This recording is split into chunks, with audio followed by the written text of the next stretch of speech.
Dengue নিয়ে সাধারণ মানুষকে সচেতনতার বার্তা দিলেন ক্যানিং মহকুমা হাসপাতালের চিকিৎসক সহ স্বাস্থ্যকর্মীরা। মঙ্গলবার দুপুরে ক্যানিং মহকুমা হাসপাতালের সামনে ছোট্ট একটা নাটিকা উপস্থাপনা করা হয়।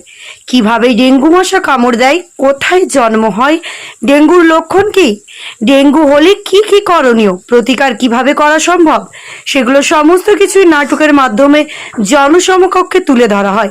এদিন এমন অভিনব ডেঙ্গু সচেতনতা অনুষ্ঠানে হাসপাতালের চিকিৎসক, নার্স সহ অন্যান্য স্বাস্থ্যকর্মীরা উপস্থিত ছিলেন চিকিৎসা করাতে আসা অসংখ্য রোগীর পরিবার পরিজনেরা।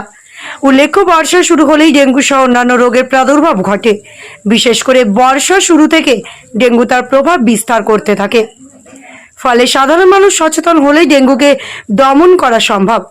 এমন সচেতনতা প্রসঙ্গে ক্যানিং মহকুমা হাসপাতালের সহকারী সুপার ডাক্তার বসুমিতা আঢ্য জানিয়েছেন, বর্তমানে বর্ষার মরশুম চলছে, এক কথায় ডেঙ্গু আবির্ভাবের সময়। তা সত্ত্বেও আশার আলো ক্যানিং মহকুমা হাসপাতালে এই মুহূর্তে কোনো ডেঙ্গু রোগী নেই। এটা একটা রেকর্ড। তাছাড়া সাধারণ মানুষ যাতে সচেতন হয় তার জন্য এমন উদ্যোগ গ্রহণ করা হয়েছে। ক্যানিং থেকে সুভাষ চন্দ্র দাসের রিপোর্ট, টার্গেট বাংলা নিউজ। যাতে চারিদিকে এখন আপনারা নিশ্চয়ই দেখতেই পাচ্ছেন, আগের থেকে কিন্তু অনেক উন্নত হয়েছে। আগে যে হারে পরিমাণে নোংরা থাকতো সেই থেকে কিন্তু অনেক পরিষ্কার হয়েছে এবং আরও চেষ্টা করে যাব এই পরিষ্কারের রেটটা আমরা বাড়াচ্ছি। আর এই ব্যাপারে আমরা বিডিও সাহেবের সঙ্গে যোগাযোগ করেছি। উনি বলেছেন প্রধানদের সঙ্গে কথা বলে একটা অ্যাওয়ারনেস ক্লিনিং একটা ক্যাম্প করে দেবেন হসপিটালে, আর আমরা যতটা পাচ্ছি ততটা করছি। এই আজকের যে সচেতন করলেন, সাধারণ মানুষ কতটা উদ্বুদ্ধ হলেন? আপনারা তো নিজেই দেখতে পারেন যে কোয়েশ্চেন আনসার সেশনটা হলো, ওরা নিজেরাই উত্তর দিচ্ছে, সেটা তো আপনারা ভালোই, আপনি আশা করি এটাও দিয়ে দেবেন। ওরা যে বুঝতে পেরেছে, উত্তরগুলো দিচ্ছে, সেটাই তো তার প্রমাণ, ওরা বুঝেছে। এবং আমরাও ভালো লেগেছে ওনারা যে এতটা নিজের থেকে আনসার দিচ্ছে এবং নিজের থেকে আগ্রহী হয়ে যে অংশগ্রহণ করেছে, সেটা আমরাও খুব আপ্লুত।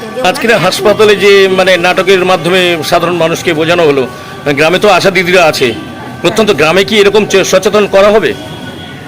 দেখুন, আমাদের হসপিটালের ব্যাপারটা আমরা আমাদেরটা হসপিটালে বলতে পারবো, তবে যেহেতু এই ব্যাপারটা আমরা এসডিও সাহেবকে বা বিডিও সাহেবকে আমাদের অন্যান্য মিটিংয়ে জানিয়েছি, আশা করি ওনারা নিজেদের দিক থেকে অ্যাওয়্যার করে বিভিন্ন ব্লকে বিডিওর মারফতে বা বিওমইসদেরকে ওনারা নিজেরাই কমিউনিকেট করে ওনারাও করবে।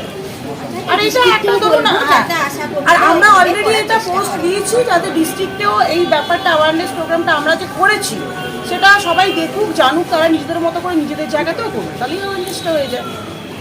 তবে জমা জল বা নোংরা আবর্জনা যেভাবে জমছে, সেই থেকে ডেঙ্গু মশার কামড়ে একাধিক ব্যক্তি আক্রান্ত হচ্ছে। এই মুহূর্তে ক্যানিং মহকুমা হাসপাতালে কতজন রয়েছেন? ক্যানিং হাসপাতালে একজনও ডেঙ্গু পেশেন্ট ভর্তি নেই এবং শুধু এই কেন, আমরা 3-4 মাস ধরে দেখছি ডেঙ্গু পেশেন্ট অ্যাডমিশন হওয়ার রেট খুবই কম। তাহলে কি এটা ক্যানিং মহকুমা হাসপাতালের সাফল্য বলা যেতে পারে? কারণ আমাদের প্রত্যেকটা বিভাগ, আমাদের প্যাথোলজি বলুন বা ডক্টর বলুন, আমাদের নার্সিং স্টাফ, আমাদের কর্মবন্ধু সবাই এতে সহযোগিতা করছে। মেবি হতে পারে যে ফিভার নিয়ে তারা আসছেন, সঠিক সময় তারা সঠিক ট্রিটমেন্ট পেয়ে যাচ্ছেন, তার জন্য হয়তো ব্যাপারটা এগোচ্ছে না, সেটাও একটা সাফল্যের পিছনে কারণ হতে পারে। ঠিক সময় মতো তারা গাইডেন্স পেয়ে যাচ্ছেন, মেডিকেশন পেয়ে যাচ্ছেন, এটাও একটা সাফল্যের কারণ। যতজন ভর্তি হয়েছে সবাই কিন্তু সুস্থ হয়েই বাড়ি যাচ্ছে।